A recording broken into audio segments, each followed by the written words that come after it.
बच्चों, कैसे हो आप सब। एक बार फिर से आप सभी का स्वागत है मेरा दूरदर्शन मेरा विद्यालय में। मैं उम्मीद करता हूं कि आपको जो घर पर आपके विद्यालय का अनुभव मिल रहा है आप उसे बहुत एंजॉय कर रहे होंगे और एंजॉयमेंट के साथ साथ पढ़ाई भी कर रहे होंगे। बच्चों, आज क्या है? आज फ्राइडे है और फ्राइडे को हम क्या देखते हैं? हम अलग अलग तरह के एक्सपेरिमेंट्स देखते हैं और उससे सीखते हैं। आप सभी तैयार हैं? चलिए चलते हैं। नमस्कार मेरे प्यारे दोस्तों, आज हम एक बार फिर से आपके समक्ष उपस्थित हैं एक और नए विषय के साथ। आज हम बात करेंगे आपसे विद्युत धारा की, जिसे हम साधारण भाषा में बिजली कहते हैं। बिजली की अगर हम कल्पना करें और हम ये सोचें कि अगर हमारे जीवन में बिजली यानी विद्युत ना हो तो हमारा जीवन कैसा होगा। आप खुद सोचिए, अगर इलेक्ट्रिसिटी ना हो हमारे जीवन में तो ना हमारा कोई ट्यूबलाइट जलेगा, ना ही बल्ब जलेंगे और ना ही पंखा चलेगा। यानी कि हमें बहुत कष्टों का सामना करना पड़ेगा, है ना। लेकिन इस विद्युत को जब हम थोड़े और डिटेल में समझते हैं कि विद्युत धारा क्या है, तो इससे जुड़े हुए कुछ शब्द हमारे सामने हमेशा आते रहते हैं, जिनका उपयोग हमने बहुत बार किया भी है, लेकिन शायद उसे समझ नहीं पाते। मैं कुछ शब्दों की बात आपके सामने रखना चाहता हूँ। वो शब्द कौन कौन से हैं? पहला, विभवांतर, जिसे हम वोल्टेज कहते हैं। उसके अलावा विद्युत धारा, जिसे हम करंट कहते हैं, एवं रेजिस्टेंस, हम जिसे कहते हैं प्रतिरोध। तो ये तीनों शब्द हमारे लिए हो सकता है नए हो। आप अपनी कक्षाओं में देखा होगा, इनका नाम सुना होगा, किताबों में पढ़ा भी होगा, लेकिन इन तीनों के संबंध को हम आज आपको बताना चाहते हैं, दिखाना चाहते हैं। और वो कैसे करेंगे? हम थोड़ा इतिहास में जानना चाहेंगे। 1826 ईस्वी में जर्मनी नामक एक देश में एक बहुत बड़े वैज्ञानिक, जिनका नाम था सर जॉर्ज साइमन ओम, उन्होंने एक नियम का प्रतिपादन किया था, एक नियम दिया था हमें पूरे विश्व को, जिसे हम ओम का नियम या ओम्स लॉ कहते हैं। आपने इसका नाम ज़रूर सुना होगा। अब हम ये समझते हैं कि ओम का नियम है क्या।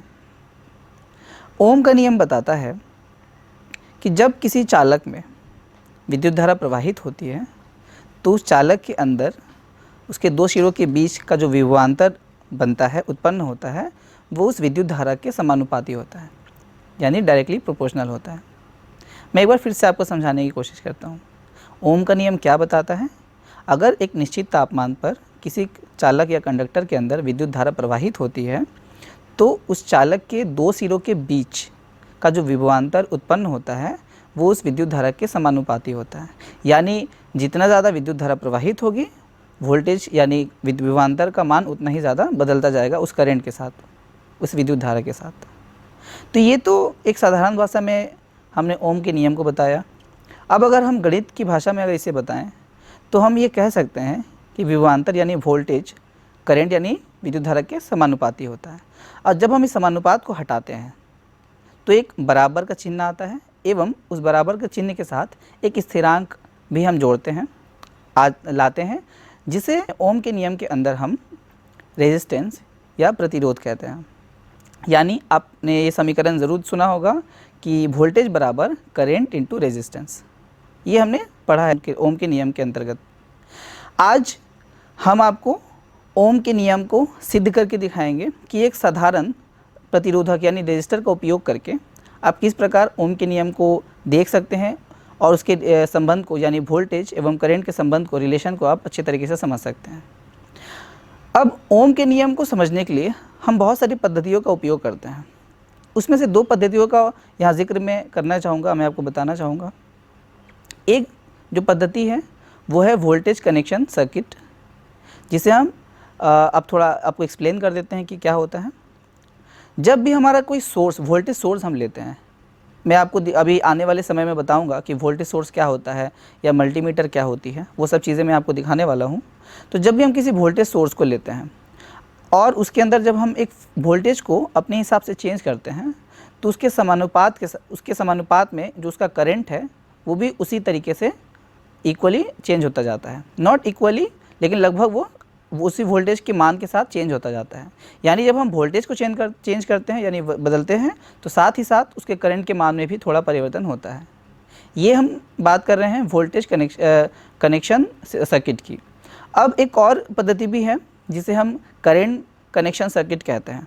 इसमें भी हम क्या करते हैं, एक सोर्स हम लेते हैं, ऊर्जा का सोर्स लेते हैं, जिसमें हम इस बार वोल्टेज को चेंज ना करके करंट को चेंज करते हैं, और उसी के साथ साथ वोल्टेज के मान में भी थोड़ा उसी के साथ साथ चेंज होता जाता है, जो हम देखेंगे अभी आने वाले समय में। आपको हम उसको प्रयोग के द्वारा दिखाएंगे।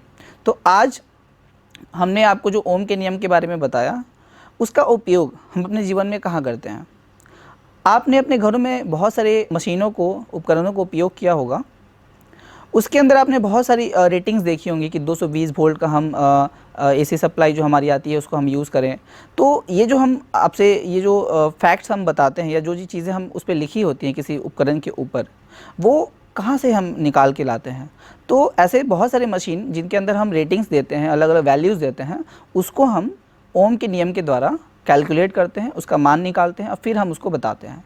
तो इस प्रकार के उपकरणों में ओम के नियम का बहुत ज़्यादा उपयोग किया जाता है। न सिर्फ उपकरण में, जब हम विज्ञान को और आगे अच्छे तरीके से पढ़ते हैं तो ऐसे बहुत सारे इलेक्ट्रॉनिक सर्किट होती हैं जिसके अंदर हम ओम के नियम का उपयोग करते हैं और अलग अलग वोल्टेज के मान को या करंट के मान को या रेजिस्टेंस के मान को हम निकालते हैं। तो ये तो हमने इसके उपयोग की बात की। अब हम आपको जो भी यहाँ प्रयोग करने वाले हैं, इसके अंतर्गत हम एक वोल्टेज कनेक्शन सर्किट का उपयोग करेंगे, जिसमें हम एक वोल्टेज के एक सटीक मान को समय के साथ साथ चेंज करेंगे और देखेंगे कि वोल्टेज चेंज करने के साथ साथ करंट के मान में क्या अंतर आता है। तो ये हम एक प्रयोग अभी करने वाले हैं, और यहाँ से वोल्टेज और करंट का जो मान हमें मिलेगा उसका हम एक ग्राफ प्लॉट करेंगे यानी बनाएंगे, और हम देखेंगे कि वो ग्राफ कैसा होता है और क्या उससे हम प्रतिरोध का मान निकाल सकते हैं। अब यहाँ पे वोल्टेज और करंट का मान लेकर आप प्रतिरोध का मान कैसे निकालेंगे। तो साधारणतः हमने जो समीकरण आपको बताया था कि V बराबर I क्रॉस R, तो यहाँ से अगर आप R का मान निकालना चाहें तो वोल्टेज का अनुपात जब करंट के साथ निकालते हैं, यानी विभवांतर बट्टा विद्युत धारा जब आप निकालते हैं, तो change in voltage by change in current जब आप कैलकुलेट करते हैं तो वहाँ से हम रेजिस्टेंस के मान को यानी प्रतिरोध के मान को निकाल सकते हैं।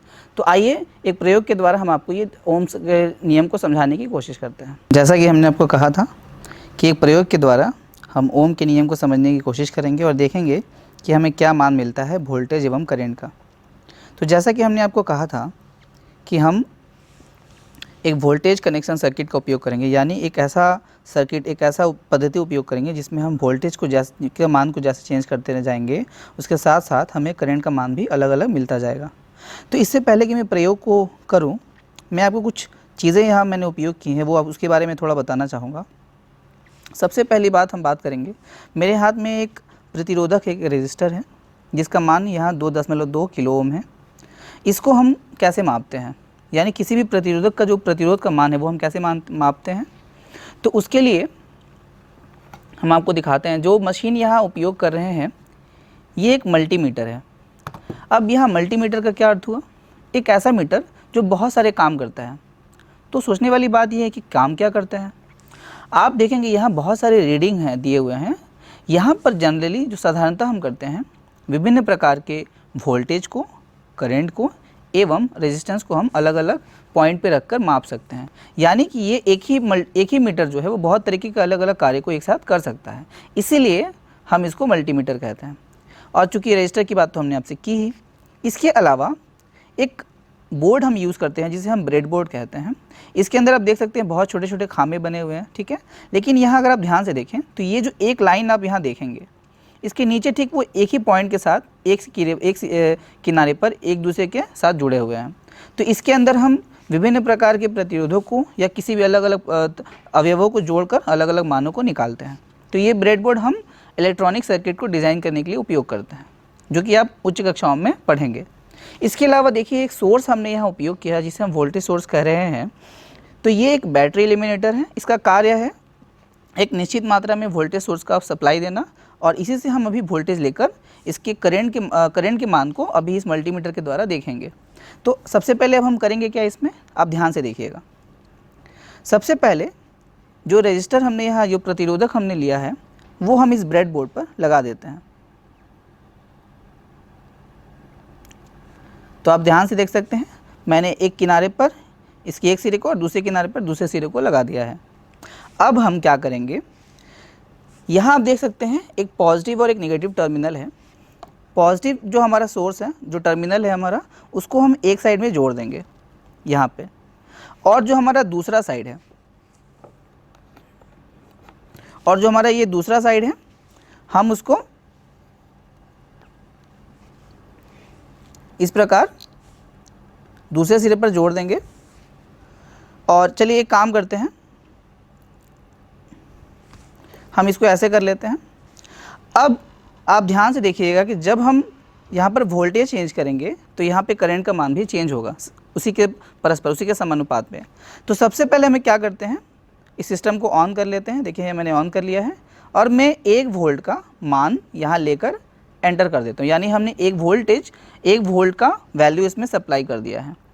तो अब देखने वाली बात यह है कि इस प्रतिरोध में कितना करंट यानी कितना विद्युत धारा प्रवाहित होता है। तो चलिए हम यहाँ पर इसको टच करके देख लेते हैं। तो आप यहाँ देख सकते हैं 0.4 मिली एम्पियर का करंट हमें यहाँ दिखाई दे रहा है। लेकिन आप सोच रहे होंगे कि ये माइनस साइन क्यों है। तो यहाँ पे हमने ये दोनों जो टर्मिनल लिए हैं, एक देखिए पॉजिटिव और एक नेगेटिव टर्मिनल है, लेकिन यहाँ पर हमने जो मल्टीमीटर का जो 2 साइड हमने लिया है, उसको हमने पॉजिटिव वाले के साथ नेगेटिव को और नेगेटिव वाले के साथ पॉजिटिव को टर्मिनल को जोड़ दिया है। चलिए हम एक काम करते हैं, इसको हम चेंज कर देते हैं ताकि आपको कोई कन्फ्यूजन ना हो समझने में। हमने पॉजिटिव के साथ पॉजिटिव को जोड़ दिया और अब हम नेगेटिव टर्मिनल से वैल्यू को माप लेते हैं। तो जैसा कि आपने देखा, यहाँ पर 1 वोल्ट का जब हमने सोर्स सप्लाई किया यानी विभवांतर अप्लाई किया है, दिया है, तो हमको यहाँ 0.5 मिली एम्पियर का करंट मिला है। तो ये तो एक हमारी रीडिंग हो गई। अब हम एक और रीडिंग को चेंज करके देखते हैं। 1 वोल्ट की जगह जब हम 1.5 वोल्ट अप्लाई करते हैं सिस्टम में, यानी प्रतिरोध के द्वारा जब हम इसके दोनों पॉइंट पर विभवांतर अप्लाई करते हैं, दे देते हैं, तो देखते हैं कितना करंट हमको मिलता है। तो आप यहाँ करंट को देखिएगा, जब मैं इसको ऐसे टच कर रहा हूँ तो आप यहाँ देखिए, यहाँ मान में कोई थोड़ा अंतर आपको दिखाई देगा। अब इसी रजिस्टर के अंदर यानी प्रतिरोधक के अंदर आप देखेंगे कि 0.7 मिली एम्पियर करंट सप्लाई हो रही है, प्रवाहित हो रही है। यानी आपने देखा कि जैसे जैसे हम वोल्टेज का मान चेंज करते हैं, उसी प्रकार आपको करंट के मान में भी थोड़ा अंतर दिखाई देगा। चलिए थोड़ा और देख लेते हैं आगे करके। अब हम 2 वोल्ट का वोल्टेज डिफरेंस देंगे इसमें। अब देखते हैं करंट के मान में कितना चेंज आता है।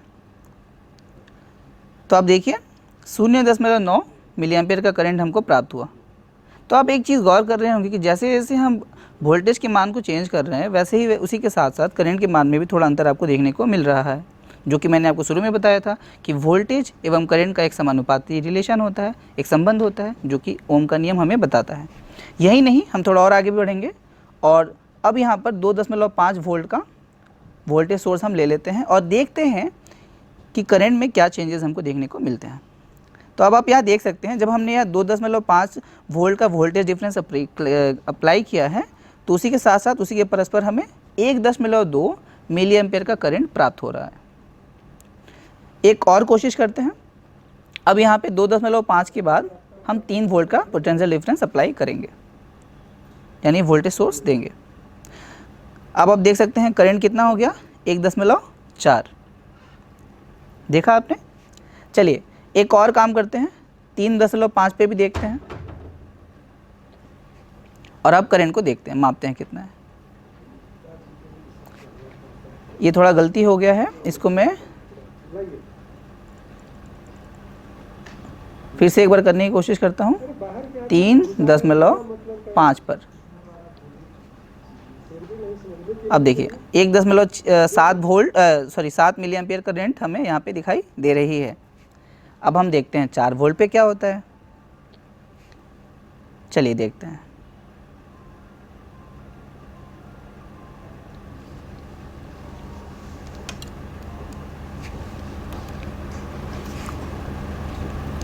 तो आप देख सकते हैं 1.9 मिली एम्पियर करंट हमें प्राप्त हो रही है।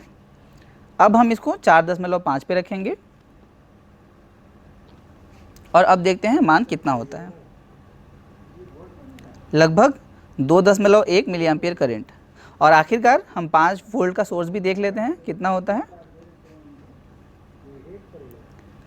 तो लगभग 2.3 मिली एम्पियर करंट हमें प्राप्त हुआ।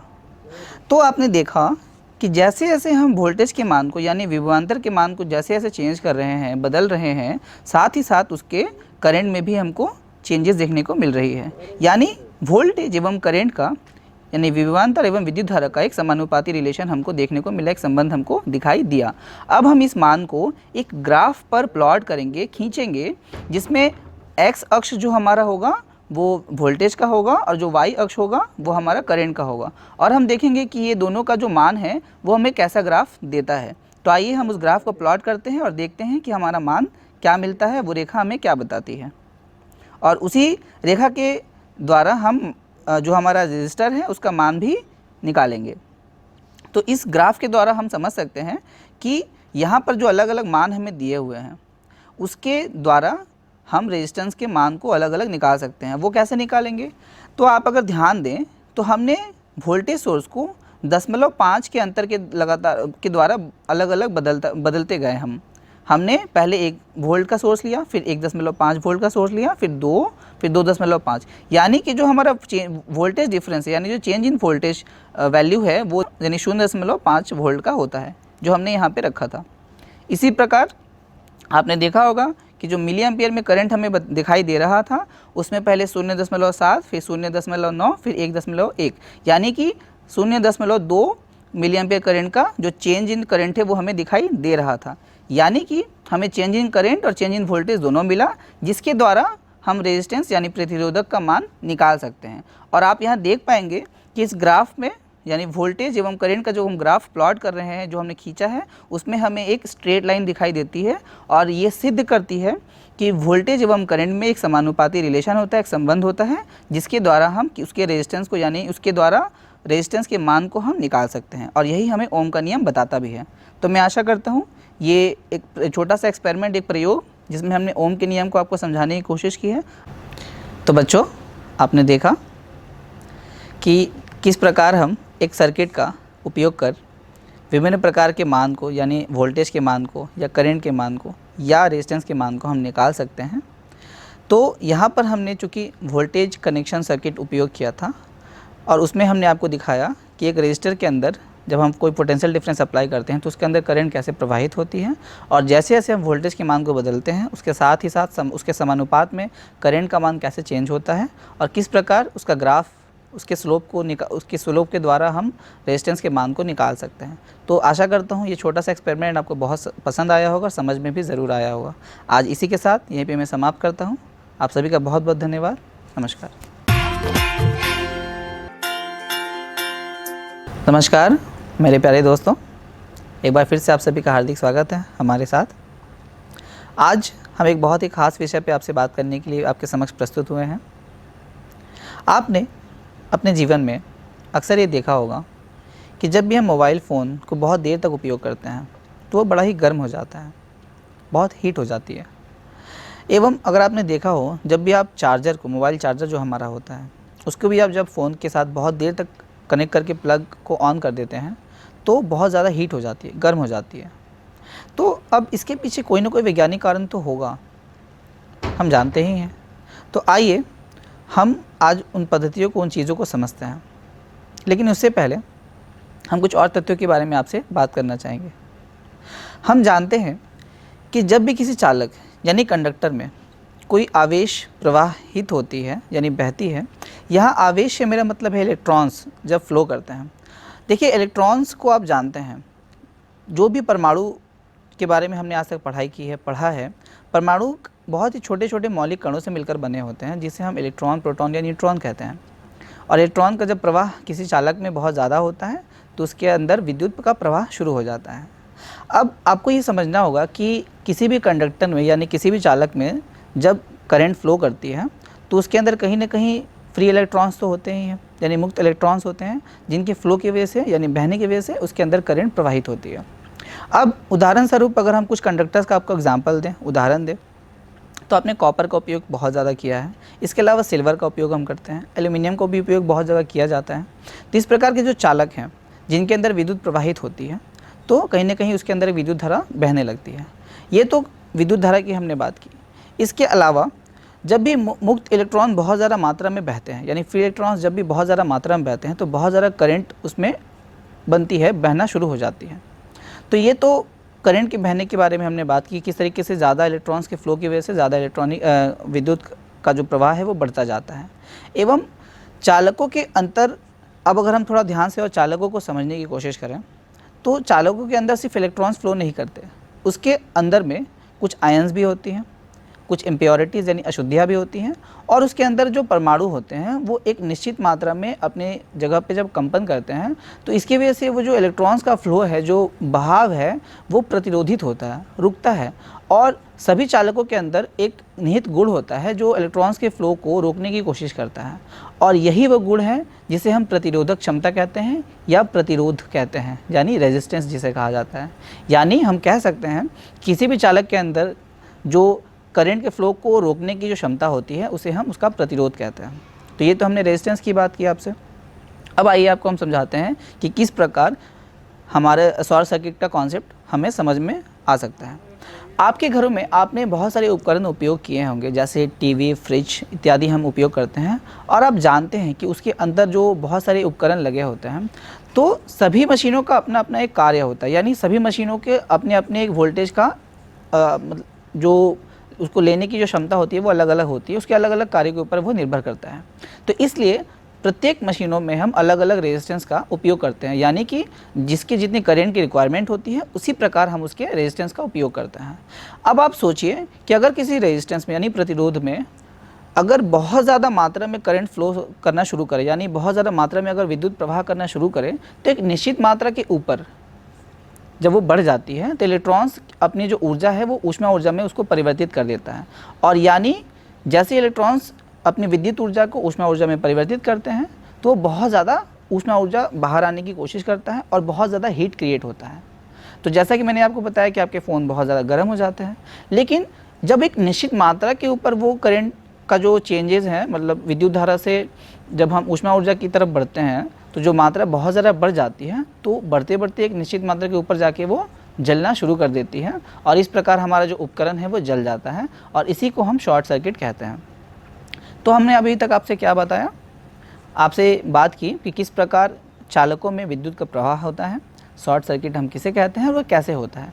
अब हम आपसे बात करेंगे कि प्रतिरोधकों को यानी रेजिस्टर्स को हम बहुत तरीके से जोड़ते हैं, वो जोड़ने की पद्धति क्या है। तो हम साधारणतः रेजिस्टर्स को, चाहे वो हम एक से ज़्यादा लें या बहुत सारे लें, हम उनको साधारणतः दो श्रेणी में रखते हैं। एक श्रृंखला श्रेणी में हम उसको जोड़ते हैं और एक समानांतर श्रेणी में हम उसको जोड़ते हैं, और दोनों ही पद्धतियाँ अलग अलग तरीके से की जाती हैं, और उनका अलग अलग मान हम देखने की कोशिश यहाँ पे करेंगे एक प्रयोग के द्वारा, और देखेंगे कि उसके द्वारा हमें क्या मान प्राप्त होते हैं। तो आइए हम अपने प्रयोग को करें और इसके द्वारा हम इन पद्धतियों को समझने की कोशिश करें। दोस्तों, तो जैसा कि हमने आपको बताया था कि अब हम श्रृंखला और समानांतर कनेक्शन में प्रतिरोध को देखेंगे और समझेंगे उनके कार्य प्रणाली को। सबसे पहले हम आपको कुछ यहाँ हम लोगों ने प्रतिरोधक लिए हैं, वो हम आपको दिखा देना चाहते हैं। ये एक प्रतिरोधक हमने लिया है, और इसी के तरीके के दो और हमने लिए हैं, आप यहाँ देख सकते हैं। तीनों का मान एक ही मान के अलग अलग रेजिस्टर्स हैं। पहले इनका मान आपको दिखा देते हैं कि कितना है। आप देख सकते हैं लगभग 2.1615 किलो ओम का ये रेजिस्टर है, प्रतिरोधक है। और इसी प्रकार मैं आपको दिखा देता हूँ बाकी दोनों भी, ताकि आपको समझने में कोई दिक्कत ना हो। देखिए, ये भी 2.1516 का है लगभग, और ये आखिरी वाला भी लगभग 2.16 किलो ओम का रेजिस्टर है। अब हम इन तीनों की मदद से आपको श्रृंखला कनेक्शन यानी सीरीज़ कनेक्शन और समानांतर कनेक्शन एवं यानी कि पैरेलल कनेक्शन दिखाएंगे और समझेंगे उन पद्धतियों को। सबसे पहले हम आपको दिखाते हैं कि सीरीज़ कनेक्शन यानी श्रृंखला कनेक्शन कैसे करते हैं। आप देख सकते हैं यहाँ ब्रेडबोर्ड हमने लिया है। इसके किसी एक सिरे पर आप इसको ऐसे लगा दें, किसी एक सिरे पर, और दूसरे सिरे को किसी एक दूसरे से पॉइंट पर ऐसे आप लगा दें। अब जो दूसरा रजिस्टर आप लगाएंगे, आपको ये याद रखना होगा कि पहले रजिस्टर का जो दूसरा कोना है उसके साथ दूसरे रजिस्टर का ये पहला कोना एंड टू एंड जोड़ दें। तो देखिए इसके दोनों एंड एक ही पॉइंट के साथ मैं आपको यहाँ पेन से दिखाने की कोशिश करता हूँ। ये देखिए, ये रजिस्टर, इस रजिस्टर और इस रजिस्टर का जो ये इसके नीचे का पॉइंट और इसके नीचे का जो पॉइंट है वो एक ही लाइन पर जुड़े हुए हैं। और आखिरकार हमारा जो तीसरा रजिस्टर है उसको हम इस दूसरे रजिस्टर के लास्ट वाले कोने के साथ जोड़ देते हैं। अब सीरीज़ कनेक्शन में ये कहा जाता है कि सीरीज़ कनेक्शन के अंदर जितने भी रजिस्टर आप जोड़ते हैं उन रजिस्टरों को जब आप एक साथ जोड़ें और उनका जो मान निकलता है, जो एल्जेब्रिक सम निकलता है, वो समतुल्य प्रतिरोध के मान के बराबर होता है, यानी इक्विवेलेंट रजिस्टर के मान के बराबर होता है। तो यहाँ पर अगर हम देखें तो सिर्फ इस पहले वाले रजिस्टर का जो मान है वो लगभग 2.15 किलो ओम है, और इसका भी वही है और इसका भी वही है। यानी तीनों को जब आप जोड़ेंगे तो लगभग कितना होना चाहिए, 6.5 या 4। तो आइए हम इसके एक सिरे पर और इसके एक सिरे पर इस मल्टीमीटर का उपयोग करके, ओम मीटर का, खासकर हम यहाँ ओम मीटर का उपयोग कर रहे हैं, उपयोग कर हम देखते हैं कि मान कितना आता है। क्या वो 6 के आसपास, 6.4 या 5 के आसपास आता है या नहीं। तो आपने देखा कि यहाँ जो ओम मीटर में जो मान हमें बता रहा है 6.48 किलो ओम का दिखा रहा है, यानी कि हमने देखा कि तीनों का जो मान है, प्रतिरोधक का जो मान है, वो समतुल्य मान के बराबर है। आइए अब आपको हम दिखाते हैं कि अगर इसी तीनों रजिस्टर को अगर हम पैरेलल कनेक्शन में जोड़ें तो मान क्या होगा। तो पैरेलल कनेक्शन में आपको ये ध्यान देना होगा कि मान लीजिए मैंने अगर इसको यहाँ पर और इसके दूसरे सिरे को यहाँ पर जोड़ दिया, तो दूसरा रजिस्टर जो होगा उसको भी उसी तरीके से, उसी पॉइंट पर हमको समानांतर तरीके से जोड़ देना होगा। यानी दोनों का जो एक सिरा होगा वो एक पॉइंट पर और जो दूसरा सिरा होगा वो दूसरे पॉइंट पर जोड़ना होगा। ये देखिए, तो हम इस तीसरे वाले रजिस्टर को भी जोड़ देते हैं और देखते हैं आगे की प्रक्रिया। ये देखिए, हमने तीनों रजिस्टर को, इसके एक एंड को एक पॉइंट पर और दूसरे एंड को दूसरे पॉइंट पर जोड़ दिया है। अब चूँकि तीनों रजिस्टर का मान तो हमको पता है, यानी कि अगर उसके हम अपने अपने रजिस्टर के मान की बात करें तो लगभग 2.1 किलो ओम का वो मान अलग अलग रजिस्टर्स का है। लेकिन जब हम इसका समतुल्य मान निकालते हैं तो हम यह पाते हैं, समानांतर क्रम में संयोजित प्रतिरोधकों के समतुल्य प्रतिरोध का व्युत्क्रम अलग अलग प्रतिरोधकों के प्रतिरोध के व्युत्क्रमों का योग होता है। यानी जो टोटल इक्विवेलेंट रेजिस्टेंस होगा वो इन तीनों के मान से कम होगा। इनफैक्ट अगर आप ध्यान दें तो इसका अगर एक रेजिस्टेंस का जो मान था वो लगभग 2.1 था, जबकि इन तीनों का जो समतुल्य मान है आप देख रहे हैं पैरेलल कनेक्शन में वो 2.1 से कम है। यानी पैरेलल कनेक्शन में जो प्रतिरोधक क्षमता होती है वो अब जितने भी रजिस्टर जोड़ते हैं उनके मान से कम हो जाता है। तो ये हमने आपको प्रयोग के द्वारा दिखाने की कोशिश की। अब हम आपको थोड़ा दिखाना चाहते हैं कि जब हम इसमें वोल्टेज सोर्स देते हैं, यानी कि वोल्टेज अप्लाई करते हैं, तो इनके अंदर क्या चेंजेस देखने को मिलते हैं। तो आइए हम एक वोल्टेज सोर्स ले लेते हैं 5 वोल्ट का। यहाँ पे देखिए हमने 5 वोल्ट का वोल्टेज सोर्स दे दिया है। अब इसके मान को हम वोल्ट पर ले जाते हैं, वोल्ट मीटर पर लेके जाते हैं और 20 वोल्ट पर रख देते हैं। अब आप ध्यान दीजिएगा, अगर हम सिर्फ एक रजिस्टर को यहाँ सिर्फ एक रजिस्टर हम ले रहे हैं और आप इसका, चलिए इसको हम पहले जोड़ देते हैं फिर मान को देखते हैं कितना होता है।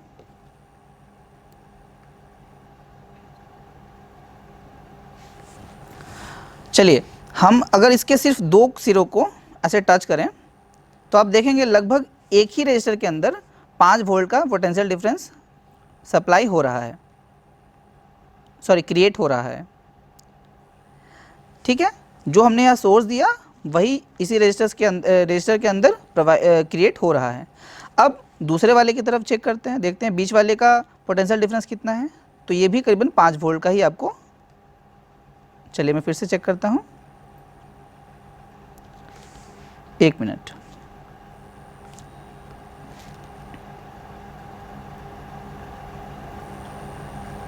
देखिए ये भी लगभग 5 वोल्ट और लास्ट वाला जो था वो भी लगभग 5 वोल्ट का आपको दिखाई दे रहा है।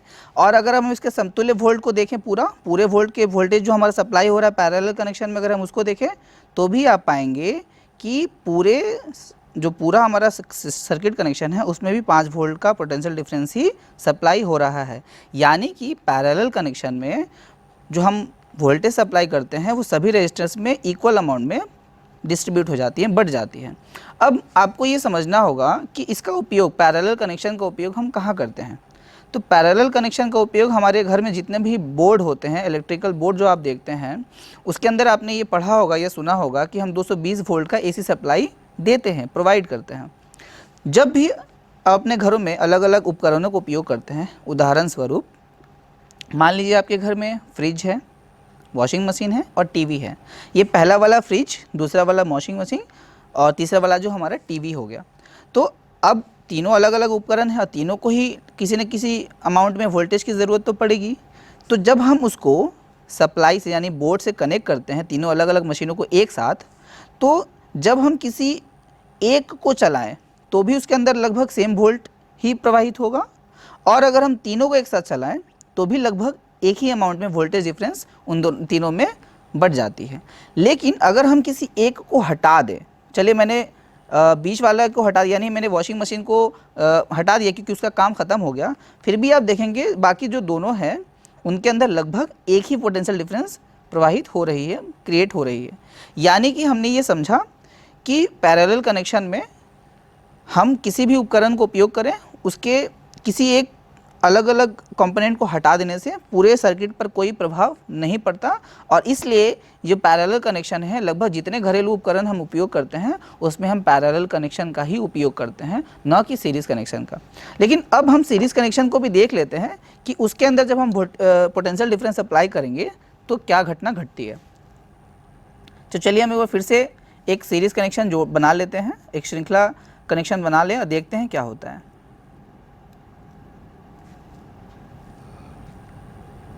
तो ये लीजिए मैंने बना दिया है। अब मैं देखता हूँ जोड़कर कि क्या मान हमें मिलता है। आप ध्यान से देखिएगा, 5 वोल्ट का पोटेंशियल डिफरेंस हमने दिया हुआ है, सोर्स दिया हुआ है वोल्टेज का, तो पूरे सीरीज कनेक्शन में 5 वोल्ट का ही पोटेंशियल डिफरेंस क्रिएट हो रहा है, यानी कि एक ही समान डिस्ट्रीब्यूटेड है।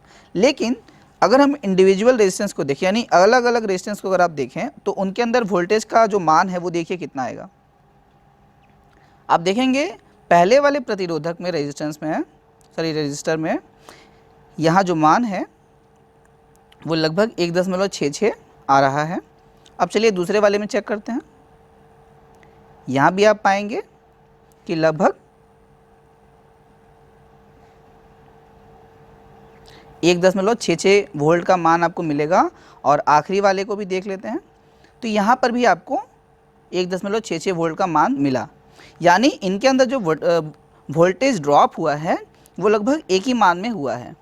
तो इस प्रकार आप अगर उदाहरण स्वरूप समझें, मान लीजिए जब आप दीपावली में अलग अलग लाइट्स को जलाते हैं तो आपने देखा होगा कि जब एक लाइट बुझ जाती है तो उसके साथ साथ बाकी सारे लाइट्स भी नहीं जलते, और जो हमारे इलेक्ट्रॉनिकल चीज़ों को बनाने वाले जो टेक्नीशियन होते हैं वो आकर ढूंढते हैं कि कहाँ पर सर्किट में प्रॉब्लम है।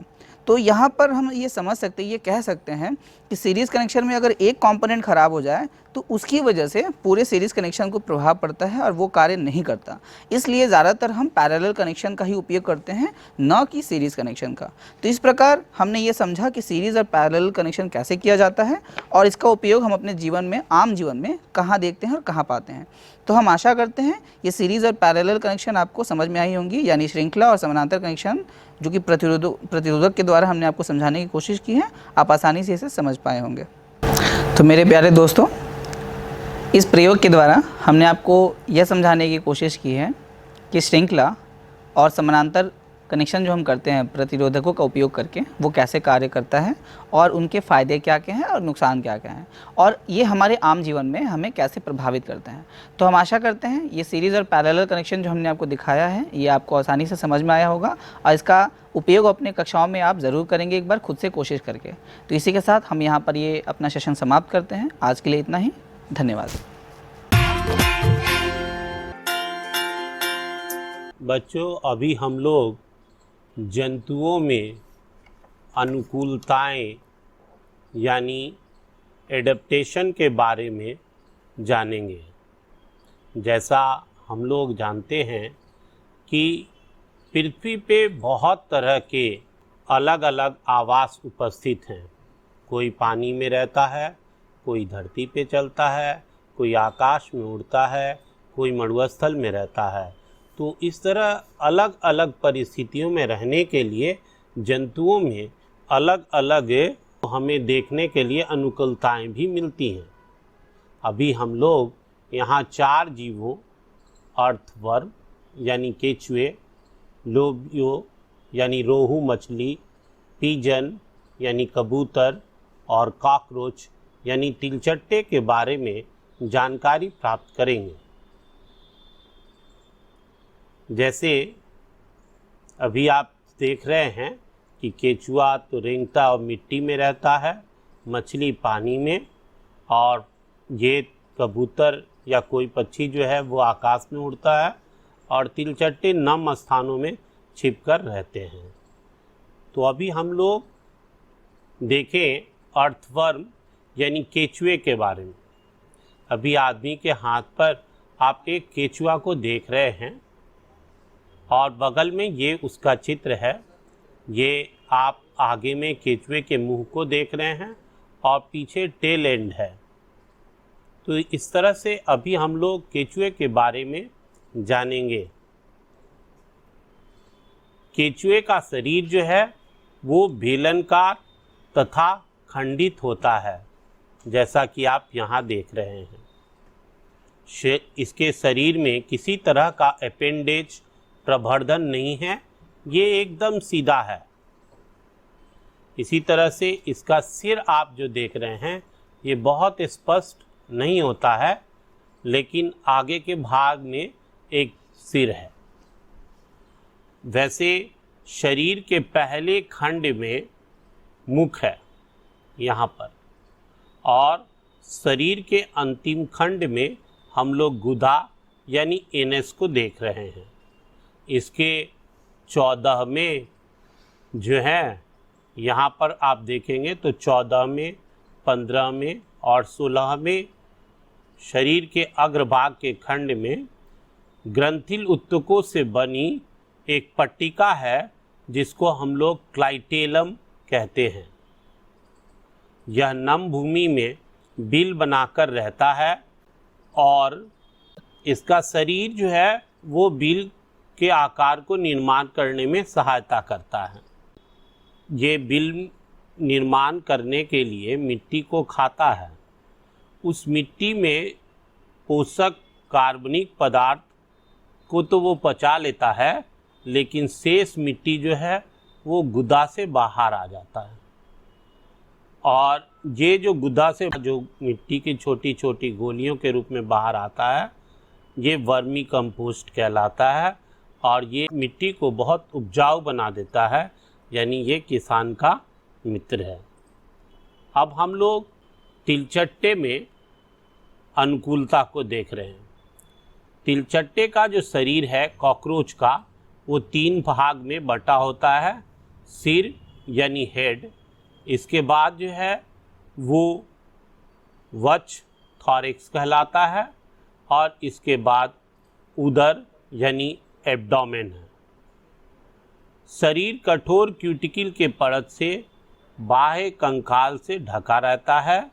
सिर में एक जोड़ी श्रृंगिकाएं एंटीना पाई जाती हैं। इसमें एक जोड़ा संयुक्त नेत्र भी रहता है, जो यहाँ आगे आप देख रहे हैं। इसके मुख के द्वार के चारों ओर मुखांग होते हैं। वक्ष में 3 जोड़ी ज्वाइंटेड लेग्स आप देख रहे हैं। ये 6 इसके पाँव हैं, 3 जोड़े, जो इसे चलने में मदद करते हैं, दौड़ने में मदद करते हैं। वक्ष में 2 जोड़े पंख हैं यहाँ पर। ये जो 2 जोड़े पंख आप देख रहे हैं, ये पंख इसे उड़ने में सहायता प्रदान करते हैं। पंख का अगला जोड़ा कड़ा होता है और चिबड़ा होता है, जबकि पिछला जोड़ा पतला या मेम्ब्रेन की तरह होता है। यह स्थलीय कीट है। वैसे अगर हम लोग देखें तो कॉकरोच में नर तिलचट्टा और मादा तिलचट्टा 2 तरह के तिलचट्टा रहते हैं। इसमें आप देखेंगे तो इनका मुख्य अंतर ये है कि एनल स्टाइल जो है वो नर तिलचट्टे में उपस्थित होता है, जबकि वो मादा तिलचट्टे में अनुपस्थित रहता है। इसी तरह से ब्रूच पाउच अनुपस्थित है नर में, जबकि मादे तिलचट्टे में ये उपस्थित रहता है। इसी तरह से अगर एंटीना को देखेंगे तो नर तिलचट्टे का एंटीना लंबा, जबकि मादा तिलचट्टे का एंटीना छोटा होता है। तो ये मुख्य अंतर है तिलचट्टे में नर और मादा में। अभी हम लोग अब रोहू मछली के बारे में जानेंगे, जो साफ पानी में पाया जाता है। रोहू मछली जो है वो एक जलीय जीव है। इसका शरीर आप देख रहे हैं कि धारा रेखित यानी स्ट्रीम लाइन है, जो तैरने में इसकी सहायता करता है। पार्श्वों से चिपटे लैटरल कंप्रेशन होते हैं। शरीर के आकृति से तैरते समय इसे जल का अवरोध कम से कम करने में इसे सहायता मिलती है। शरीर में एक जोड़ी स्पष्ट आँखें होती हैं। ऊपरी और निचले जबड़ों से घिरा मुंह होता है। शरीर सल्कों से ढका होता है और सल्क शरीर को जल प्रतिरोधी बना देता है। जल में तैरने के लिए युग्मित यानी पेयर्ड में और अनपेयर्ड पंख भी पाए जाते हैं। जैसे आप यहाँ देख रहे हैं, डॉर्सल फिन है, एनल फिन है, पेक्टोरल फिन है या कॉर्डल फिन, टेल फिन को भी कहते हैं। तो जो तैरते समय शरीर को दिशा देने का काम करता है। जलीय श्वसन के लिए मछली के अंदर ये जो ऑपरकुलम आप देख रहे हैं, इसके अंदर गिल्स रहते हैं और वो जल में घुले हुए ऑक्सीजन को ग्रहण करता है और कार्बन डाइऑक्साइड को छोड़ता है। तो अभी हम लोग रोहू मछली के बारे में जानकारी प्राप्त कर रहे थे कि उसमें अपने जल में रहने के लिए, अपने आवास में रहने के लिए क्या अनुकूलताएं शरीर में पाई जाती हैं। अब हम लोग पिजन यानी कबूतर के बारे में देख रहे हैं। कबूतर का पूरा शरीर आप देखेंगे तो ये पंखों से ढका रहता है, पर ताप रोधक का कार्य करते हैं और पक्षी को उड़ने में सहायता देते हैं। वैसे ये वार्म ब्लडेड एनिमल है, यानी इसका जो तापमान है वो स्थिर होता है। इसकी अगली टांगे जो आप देख रहे हैं, ये पंखों विंग्स के रूप में रूपांतरित होते हैं और ये उसे दूर दूर तक उड़ने में मदद करते हैं। उसी तरीके से इनकी सहायता से ये बहुत दूर तक उड़ सकते हैं, जबकि हिंड लिम्स यानी पिछली टांगे जो हैं, इसमें क्लॉ होते हैं, नख होते हैं, उंगलियां होती हैं, जो टहनियों को पकड़ने में इसे मदद करता है। चोंच में ये जो बीक आप इसका देख रहे हैं, इसमें दांत नहीं होते हैं। इसका शरीर बहुत हल्का होता है। हल्का करने के लिए इसके अंदर जो आप देखते हैं वो बोन्स जो देखते हैं हम लोग, इस बोन्स में अगर ध्यान देंगे हम लोग तो ये खोखले होते हैं और इसमें हवा भरी रहती है। उसी तरीके से ये फेफड़े द्वारा श्वसन लेते हैं यहाँ दिखाया जा रहा है कि इसके अंदर में हम लोग जानते हैं कि लंग्स है, ये फेफड़े हैं जिसके द्वारा कबूतर श्वास लेता है, और इसके अंदर जो है वो मलाशय, रेक्टम या मूत्राशय नहीं पाया जाता है ताकि पक्षी का वजन बढ़े नहीं। तो बहुत सी अनुकूलताएं हम लोग कबूतर में पालते हैं जो कि इसे उड़ने में सहयोग करता है, और इसलिए ये काफ़ी ऊंचा उड़ भी सकता है और टहनियों पर खेलता भी रहता है। तो अभी हमने कबूतर में पाई जाने वाली अनुकूलताओं को देखा। एक बीजपत्री और द्विबीजपत्री के बारे में सबसे पहले हम लोग समझते हैं कि बीजपत्र क्या होता है। आइए आपको बताते हैं। जैसे कि मान लीजिए कि ये एक बीजपत्री है, यानी कि ये मोनोकॉटिलीडन है, और ये द्विबीजपत्री है, डाइकॉटिलीडन है। ये यहाँ पर मकई का हमने उदाहरण लिया है, और द्विबीजपत्री में राजमा का हमने उदाहरण लिया है। आपको बताते हैं कि बीजपत्री क्या है। जब आप बीज बोते हैं तो उससे निकलने वाला ये पहला जो पत्ता होता है, पहला पत्ता जो ये निकल रहा है, इसी को हम लोग बीजपत्र कहते हैं। तो यहाँ से साफ है कि अगर एक बीजपत्री है तो उसमें जो पहला पत्ता निकलेगा वो एक ही होगा, लेकिन द्विबीजपत्री में जो पहला पत्ता निकलेगा बीज से वो दो होंगे। यही कॉटिलीडन है। एक कॉटिलीडन ये था और ये कॉटिलीडन ये था। उगने के बाद दो पत्ते के रूप में परिवर्तित हो गया।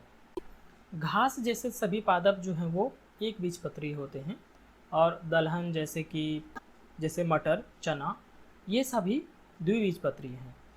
अब एक बीजपत्री और द्विबीजपत्री के पौधे में जो अंतर है उस पर चर्चा कर लेते हैं। तो सबसे पहले हम लोग देखते हैं सीड के तरफ। तो सीड में हम लोग जानते हैं कि इसमें एक कॉटिलीडन होगा, यानी कि एक बीजपत्र होगा, और इसमें दो बीजपत्र होंगे जो उगने के बाद पहला पत्ता का निर्माण करेगा। दूसरा हम लोग बात करते हैं पत्तों की। तो इसमें जो पत्ते होते हैं उसमें पैरेलल वेनेशन होता है। पैरेलल वेनेशन कहने का मतलब समानांतर शिरा विन्यास पाया जाता है। और जो द्विबीजपत्री होते हैं इसमें ब्रांच्ड होते हैं। इसका मतलब हो गया कि जलिकावत शिरा विन्यास पाया जाता है, यानी कि जाली नुमा होते हैं। और अगर हम लोग फूल की बात करेंगे तो जो एक बीजपत्री होगा वो त्रितयी होते हैं, मतलब कि या तो 3 होगा, 6 होगा, यानी कि 3 के युग्मक में होते हैं। वही द्विबीजपत्री में अगर बात करें हम लोग फूल का, तो ये 4 या 5 के युग्मक में होते हैं, यानी कि 4 हो सकता है या 5 हो सकता है। यानी कि हम लोग इसको कह सकते हैं चतुष्टयी या पंचतयी होते हैं। जैसे देखिए इसमें 3 पंखुड़ियाँ ऊपर हैं और फिर नीचे 3 पंखुड़ियाँ हैं। इसमें क्या है, 5 पंखुड़ियाँ हैं। सामान्य तौर पर आप अगर बाहर जाएंगे फूलों को देखेंगे तो आप समझ पाएंगे एक बीजपत्री कौन सा पौधा है और द्विबीजपत्री कौन सा पौधा है। अब हम लोग बात करेंगे तना का। अगर तो हमने देखा था कि टेरिडोफाइट में संवहन उत्तक का विकास हो गया था।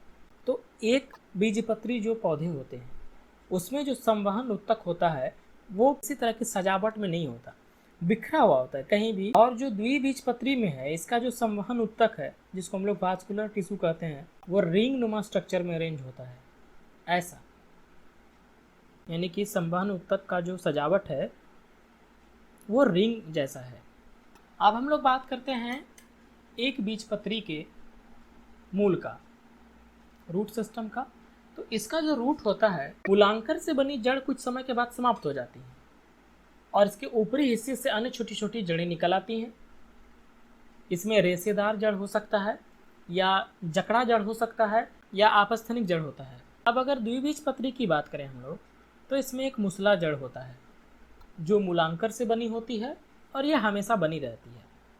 तो अगर इस गुण को आप अच्छे से समझ गए हैं और अगर इसका प्रयोग आप करेंगे आम जीवन में, बाहर जाएंगे तो आप उसका फूल देखकर या पत्ता देखकर बता पाएंगे कि ये एक बीजपत्री पौधा है या द्विबीजपत्री पौधा है।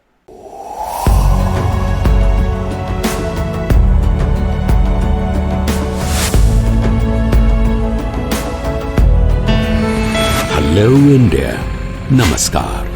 पेरेंट्स के लिए बच्चों को अवार्ड्स मिलने की खुशी सबसे अधिक होती है, और अगर ये अवार्ड्स ऐसे आइडिया इनोवेशन के लिए मिले जो दूसरों की जिंदगी को आसान बना दे तो ये और भी बढ़ जाती है। देश भर के हजारों बच्चे विज्ञान पर आधारित अपने आइडिया इनोवेशन के लिए पहचान और सम्मान पा रहे हैं। और नए भारत के निर्माण का हिस्सा बन रहे हैं। आप भी 6ठी से 10वीं कक्षा में पढ़ रहे अपने बच्चों को DST और NIF द्वारा आयोजित इंस्पायर अवार्ड्स मानक में भाग लेने के लिए प्रेरित करें। अधिक जानकारी के लिए गूगल करें इंस्पायर अवार्ड्स मानक।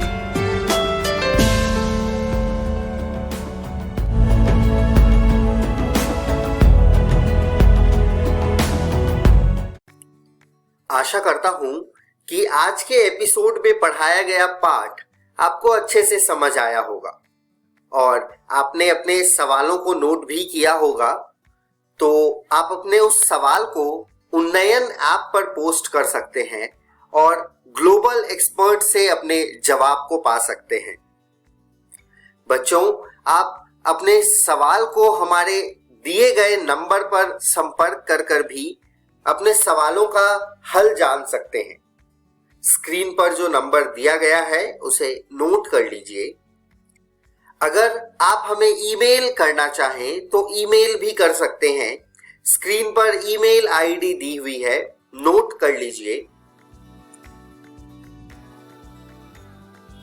यह वीडियो BEPC के वेबसाइट पर भी उपलब्ध है, तो आप वेबसाइट नोट कर लीजिए www.bepcssa.in। इस वेबसाइट पर डिजिटल लर्निंग सेक्शन में जाकर भी आप इस वीडियो को देख सकते हैं। मिलते हैं बच्चों अगले एपिसोड में कुछ और रोचक कहानी और कुछ और पाठ के साथ।